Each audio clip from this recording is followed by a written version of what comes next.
School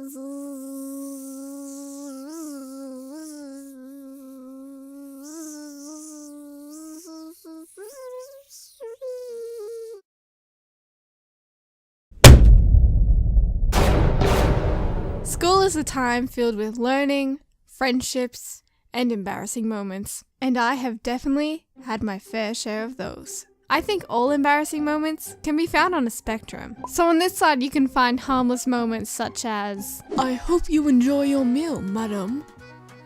You too. In the middle here you'll find examples like,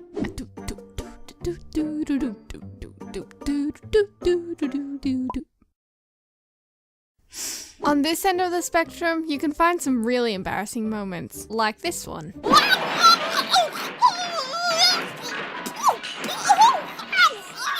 Today I'm going to be telling you about 3 embarrassing moments that happened during high school. And if you guys liked this video, I might do a part 2 with embarrassing stories from primary school days. Okay, starting with my first story. For the majority of my time at high school, I took cooking classes.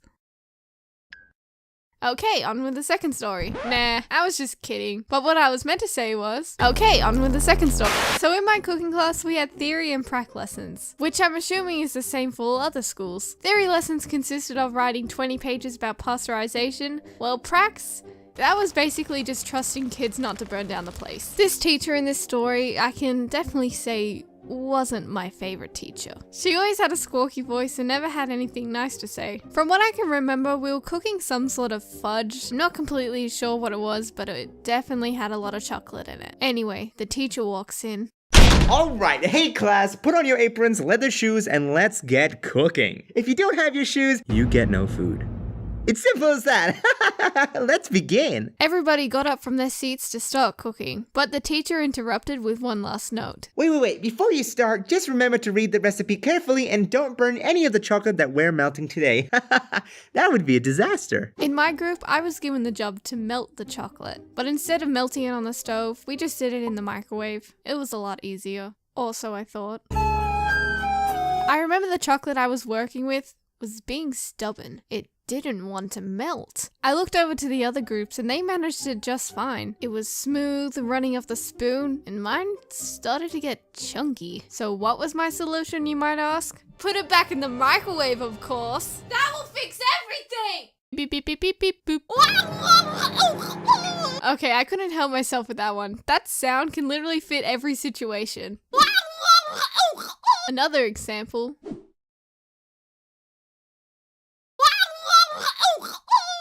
And when I opened the microwave to see my burnt, disgusting chocolate, which was still unmelted by the way, guess who walked straight up behind me? Whoa, hold up everybody, come over here. Look at this disgusting chocolate. This is not how you melt it. Look at this chunky texture, see? And notice how the bowl is super hot?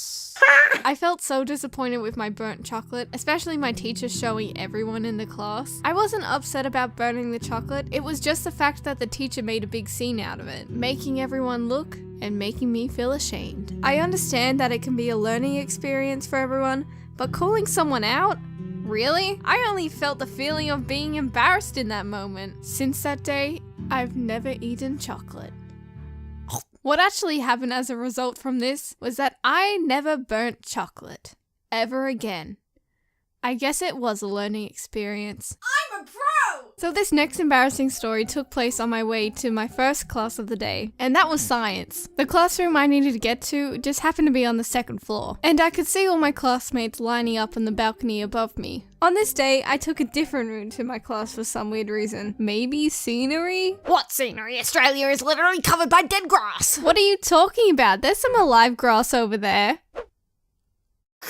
Anyway, let me describe this area I was walking through. On the way to the stairs, you have to pass the senior area, which is filled with massive trees and brick pavement. Side note real quick, this area is filled with millions of mosquitoes waiting there to suck children's blood.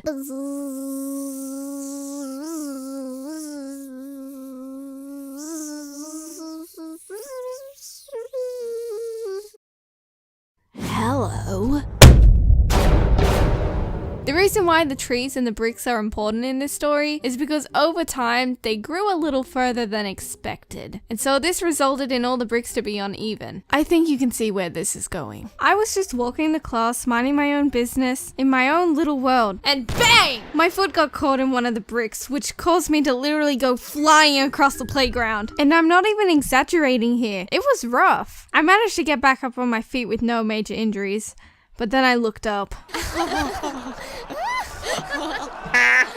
Guys, did you see that? She just flew across the playground. Okay, so this last story happened in my first year of high school, located in the Year 7 area. This area was strictly made for the new kids transitioning from primary schools to high school. This allowed all the new kids to interact with each other without any harassments from the older kids. Well, let me tell you, something came into this area, and the ending result wasn't pretty. And so there was me playing a normal game of handball with my friends that I usually would do every single lunchtime. And in this time, I earned my spot in ace, and I was about to serve. But out of nowhere, something fell out of the sky. In that very spot I was standing in, the random thing flying through the air somehow, just somehow, seemed to lock onto my face, specifically my right eye.